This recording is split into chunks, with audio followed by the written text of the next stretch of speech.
మీకు తుంగభద్ర డ్యామ్ ఏమైంది, కొట్టుకోమైంది, అందరూ ఆశలు పెట్టారు.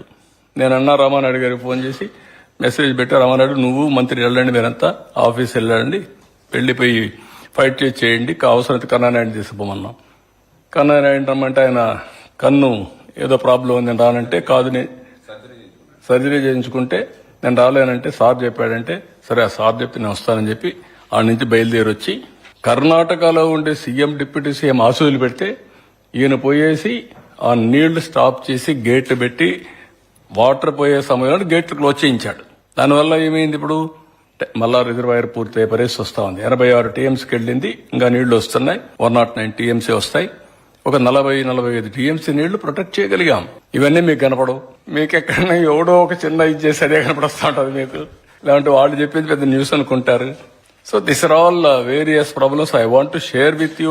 Through you I want to share with people.